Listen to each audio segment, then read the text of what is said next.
Dragi naši navijači, osjetio sam potrebu da malo s vama podijelim svoja razmišljanja, da vam probam neke stvari pojasniti, jer ima zaista dosta pitanja, dosta upita na dnevnoj bazi.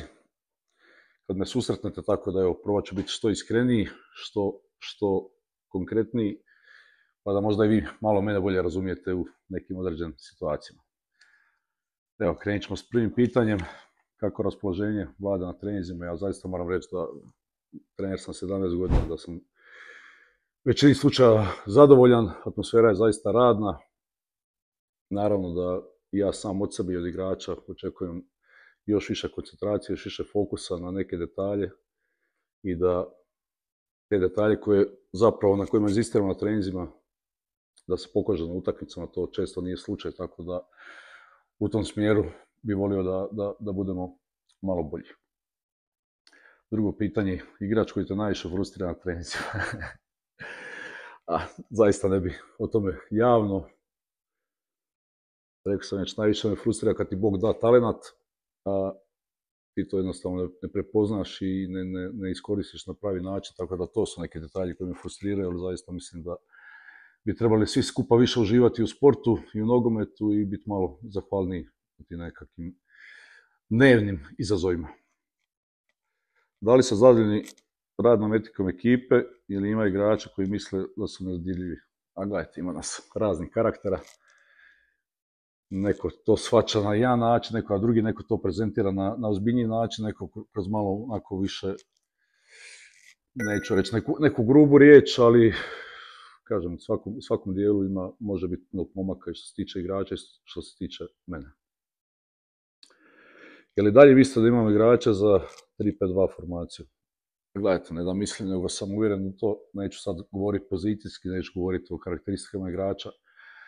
Jednostavno, kad stvaraš momčad i kad vidiš kakav profil imaš, na kraju krajeva s njima sam svaki dan, mislim da je to idealna formacija za nas, a isto tako često puta me znate pitat, vjerojatno će se i tu naći pitanje o nekakvom eksperimentiranju, jer jednostavno nije moja uloga da budem puki promatrač, jednostavno pokušavam kroz rad, svakodnevni kroz razgovor sa igračima, kroz razgovor sa stručnim stožerom napraviti najbolje za momčad, da se osjećaju najkomfortnije u toj nekakvim detaljima. Često puta to ne ispadne tako, ali jednostavno moja uloga je ta da probam iznenaditi protivnika, da probamo biti još ubojitiji, da probamo biti još okomitiji, da probamo biti još opasniji, da završimo sa što više igrača u 16 metara, što često nije slučaj, tako da evo, i mene to ponekad frustrira. Tako da su mi jasna pitanja koja idu u tom smjeru. Zašto ne igramo sa špicom u derbijama protiv Borca, Želje i Zrinskog? Kad god smo imali na raspolaganju napadača, mislim da smo igrali s napadačima, tako da ne mogu se sjetiti sad prošlu utakmicu protiv Borca. Butić je tek bio 2 dana u treningu, tako da nije bio na raspolaganju. Protiv Želje u derbiju, ako se sjećate, smo igrali sa Butićem i sa Gulijašvilijem, tako da mislim da pokušavamo igrati 2 napadača iz tog komitije i moram reći da zaista sam zadovoljan sa načinom koliko šansi stvaramo, naravno da nisam zadovoljan sa realizacijom. Zašto se svaku utakmicu mora eksperimentirati s postavom? Mislim da sam već dobrim dijelom pojasnio i objasnio, mislim da zaista nije eksperimentiranje ako pomogneš igrača 2 metra unutra ili 2 metra na liniju, jednostavno to su neki detalji koji bi se trebali malo bolje prepoznavati, već sam spomenuo, to su detalji koji se rade na treninzima, samo kažem, eto, prezentacija na utakmici nije uvijek onaka kako mi svi skupa očekujemo. Što treba da se desi da vidimo borbenije Sarajevo umjesto mlake igre kako gledamo u nekim utakmicama? Pa ja bih se složio da gledamo u nekim utakmicama igru koja nije ni meni se najbolje ne sviđa, a gledajte, dojam je uvijek onakav kako poslije igraš neku utakmicu koja nije baš najidealnija, onako kako sam zamislio, pobjediš pa onda sve ispadne malo ljepše.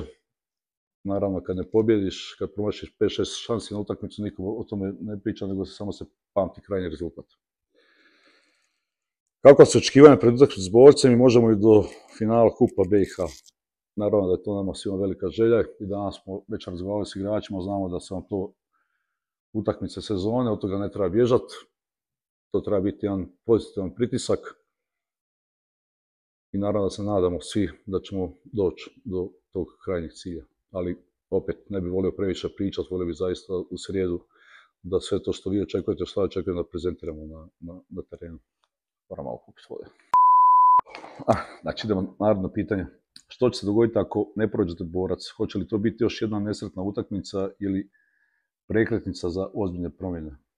Ovo mi pitanje baš nije sjelo do kraja, jer jednostavno upućeno je kao da ja ne znam kad sam ja tražio nekakav alibi za sebe, za igrače, mogu tražiti za sebe, apsolutno ga nisam nikad tražio, mislim da sam u određenim trenucima možda i prekritičan i znam da se to, kad sam ja prekritičan, da neki to jedva dočekao, jednostavno možda sam nekim trenucima preiskren. Šta će se dogoditi kad ne prođemo Borac? Ne razmišljam na taj način, razmišljam pozitivno, razmišljam da ćemo to proći. A s druge strane, kad sam dolazio ovdje, pričali smo o nekakvoj strategiji.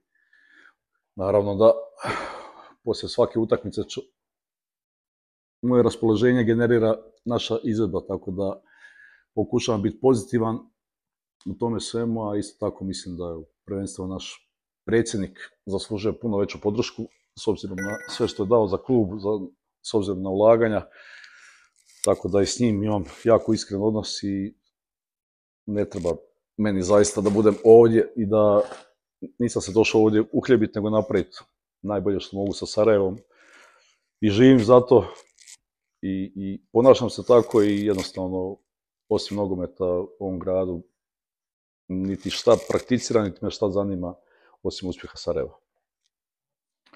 Možemo dalje. Koliko je važna povreda Gojkovića, da li ona utiče na taktiku? Nažalost, desio se taj trenutak. Ko što se dešava u životu, jednostavno teško nas je to pogodilo sve skupa, ja mu želim što brže oporavak i da se vrati još jače. A da li utiče na taktiku? Gledajte, probat ćemo naći najbolja rješenja kako bi to nadomjestili, ako, kažem opet, dobili smo sa Renatom jednu karakternu osobinu više i kvalitetnu, tako da zaista će nam puno faliti. Da li smo mogli taktički odigrati drugačije protiv jačih protivnika? Ja već sam rekao, znači, svi smo generali poslije bitke. Nije meni to drago, ali zaista milion puta sam to podijelio s vama. Utakmica se priprema par dana, jednostavno dešavaju se neke stvari, pa sve to padne u vodu. Nekad su igrači manje raspoloženi, nekad uđu malo slabije u utakmicu, tako da ne treba tražiti nikakva opravdanja. Naravno da već sam rekao da analiziram i sam sebe, analiziram i naš rad, da se uvijek može bolje i potrudit ću se zaista da to bude bolje u budućnosti. Da li ste ponosni što se borite sa svojim ovcima protiv sudija i ostali 12 protivnika? Gledajte, o sucima zaista neću, ne zato što ne smijem, nego zato što prvo na te stvari ne mogu utjecati. Druga stvar, ako ćemo stalno pričati da smo neke žrtve, onda to i postanemo. Postanemo patnici gdje ne treba, jednostavno mislim da smo određenim utakmicama trebali biti kvalitetniji, da smo trebali određenim utakmicama pobijediti. I to su stvari na koje ja moram utjecati, da te slabosti okrenemo na našu stranu, a ovo sve ostalo, jednostavno takva nam je sudbina i ne bi volio previše oko toga. Objektivno gledano, koji je najbolji scenarij za ovu sezonu? Pa gledajte, kad se priča o scenariju, naravno da i navijače i cjelokupnu javnost najviše zanima rezultat i to je meni potpuno jasno. Najbolji scenarij bi bio naravno da dođemo do trofeja, ali opet govorim, ne treba previše o tome pričati, treba to pokazati na terenu. Što se svega drugog tiče, ja moram reći da sam dosta zadovoljan da smo podigli vrijednost igrača, da smo afirmirali neke mlade igrače, da će neki mladi igrači do kraja sezone dobiti svoju šansu poput Vrbana, ne samo toliko mjeri nego puno većoj i da se jednostavno znamo svi boriti sa ciljevima, da se znamo svi boriti sa trenucima koji nisu baš najlakši ili jednostavno ovaj klub mora ići naprijed jer zaslužuje to po svemu. Nisam pojedino naočao, tako da mi je malo teško ovo čitati. Razmišljate li o sljedećoj sezoni, da li se politika kluba poklapa s vašom politikom vođenja ekipe? Gledajte, ja sam ovdje kad sam došao, Meni je jasno da trener ne bi trebao određivati strategiju kluba, jer jednostavno svi treneri su varijabilni i nikad ne znaš dužinu trajanja, tako da zaista ima dosta razgovora u klubu, ima razgovora već o sljedećoj sezoni, ali evo, ja bi se ipak fokusirao trenutno na ovo stanje koje sad imamo i na ove izazove koje nas čekaju, ali da se vodi računa o tome, vodi se da se razgovara se, tako da evo, nadam se da ćemo i u tim nekim trenucima biti i trezveniji, i pametniji i iznositi bolje odluke. Koliko se dugo, šefe, vidite na klupi Sarajeva i kako na vas i na igrače utiču ove sudijske lakrdije? Osuđujem sam već rekao, ne bi to više komentirao. Gledajte, do kad se vidim, naravno da je moje razmišljanje uvijek ide u pozitivnom smjeru. Moram reći da sam ponosan što sam šef stručnog stožera FK Sarajeva, da me to zaista ispunjava iz dana u dan, ali naravno da u mojoj sudbini će uticati i rezultati i svi mogući ostali detalji i naravno razgovori sa ljudima u klubu, tako da ne ovisim sam o sebi.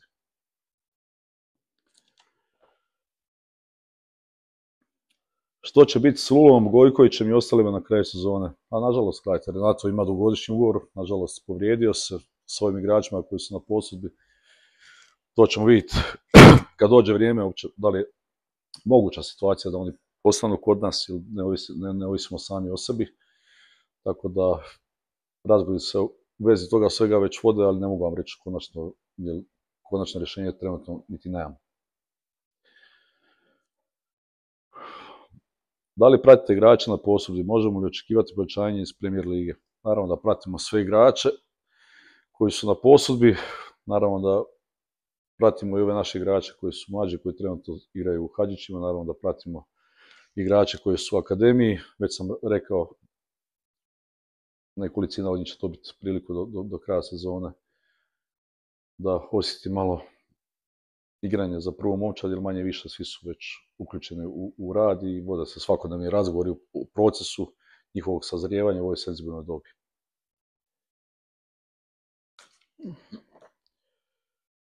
Koji je budući igrač iz Omladinaca koji može napraviti uspjeh protiv Gulašvilija? Jako sam oprezan s tim mladim igračima, ali zaista ih ima 3-4 koji su na jako dobrom putu. Vrban je već s nama. Nadam se da će Tiro nastaviti kako sad trenutno igra. Isto tako, mali Cerić je na jako dobrom putu. Naš vratar Mehić, ali kažem opet, to su mladi dečki. Jednostavno, naša obaveza je da mi budemo što kvalitetniji, što jači i da im budemo podrška. Jer jednostavno, kad uđu u prvu momčad, da tim prvi koraci budu olakšani, a bit će olakšani samo ako imaju kvalitetu i karakter oko sebe. Pitanje, svi pitanja. Kako to da FK Sarajevo ima toliko armiju navijača koji ga vole i komentarišu, a kada dođe vrijeme za članstvo i podršku, brojke su poražavajuće? Kako reći ovo iskreno, da nikog ne uvrijedim, to je jako teško. Gledajte, i meni je ponekad to nejasno. Možda je to tako društvo u kojem danas živimo, ali jednostavno mislim da klub sa ovakvom tradicijom zaista zaslužuje veću podršku. Nije tu bitan ni trener trenutni, ni igrači, jednostavno bitan je klub. Mislim da bi ta podrška trebala biti malo pozitivnija. Ja vodim svoje borbe svakodnevne po razmišljanju šta bi mogao napraviti na bolji način. Vodimo puno borbi kojima nekad izađeš kao pobjednik, nekad nažalost ne možeš napraviti ništa, tako da mislim da svi skupa moramo biti malo bliži, malo iskreniji i davati jednim drugima veću podršku, jer jednostavno nogomet se igra zbog navijača i nema veće radosti nego kad pobjediš, kad možemo to podijeliti s vama. Evo, ja sam imao potrebu s vama podijeliti neka svoja razmišljanja, nadam sam da sam vam neke stvari približio. Ako osjetite potrebu u budućnosti da bi ovo trebali ponoviti, ja sam spreman i na to, spreman sam i na jednu interakciju uživo i to možemo organizirati, jer zaista osjećam veliku obavezu prema vama i morate znati da zaista dajemo iz dana na dan sve što možemo od sebe. Naravno da uvijek može bolje, trudit ćemo se da to bude bolje i trudit ćemo se da uvijek bude to iskren odnos i da prezentiramo što bolji nogomet, jer jednostavno želim da svi skupa budemo ponosni na ovaj klub. Hvala vam i pozdrav. Kako ide za sad?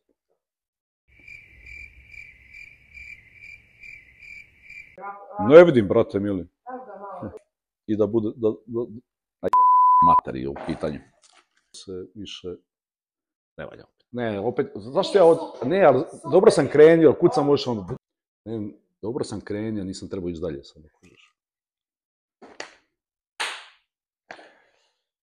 Evo ga,